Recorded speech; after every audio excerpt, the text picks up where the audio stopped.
Far fewer questions for the Bears' opponent Saturday at quarterback, but pieces to be sorted out elsewhere as four-time Pro Bowler Stefon Diggs is now in Houston, and Josh Allen, for his part, was, as we look at the Bears' depth chart here, you can see the weapons outside, but transitioning to the Bills, Josh Allen far more aggressive with Diggs on the field since Diggs joined the team 2020, and far more effective. Look at that completion percentage over expectation, a percentage and a half higher than expected.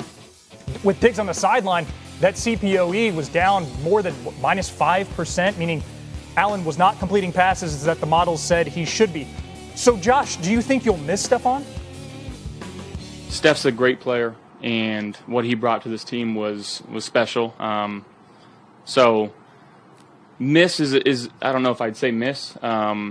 He was a guy that was reliable. You can look to. He's going to have the juice each and every day. I'm sure he's bringing it over there in Houston. So definitely, you can't say that you don't miss that. But I am very happy with what we got going on here and how hard the guys have been working. And yeah.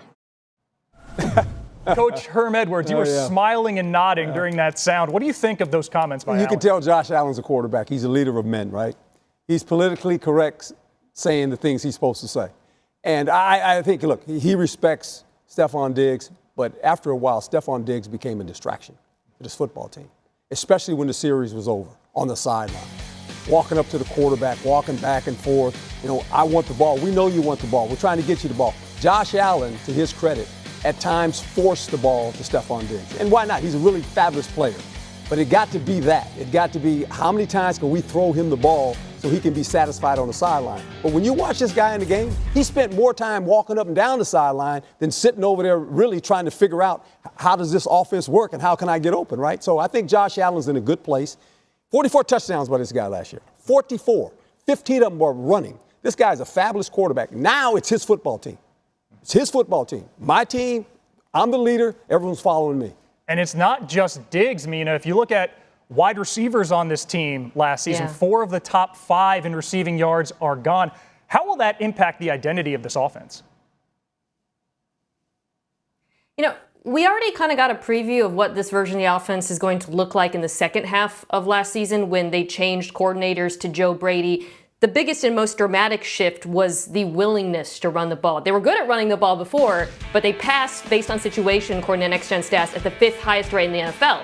After the change, that dropped to 26. I expect that to continue, but what I want to see this year is something I'm highlighting here, which is building the play-action passing attack, the RPO game, off of that dominant run game. The Bills were unbelievable when they used play action in the second half of the season. You see there, 0.4 EPA per play. That's crazy good. Second in the NFL. And yet, they only use play action at the 25th highest rate in the league. I think if that goes up, you'll be putting some of these young receivers in a position to succeed with some of those voids created by play action, and that'll help the passing attack as well.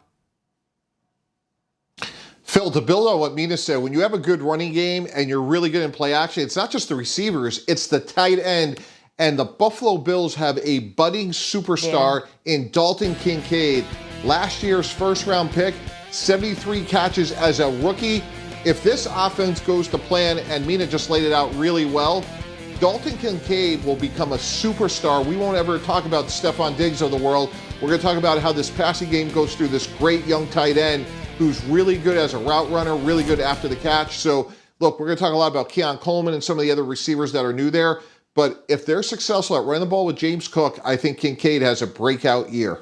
Well, Herm stats, they got to go somewhere. Just with Diggs and Davis gone, you lose 45% of receiving yards and 52% of receiving touchdowns. So as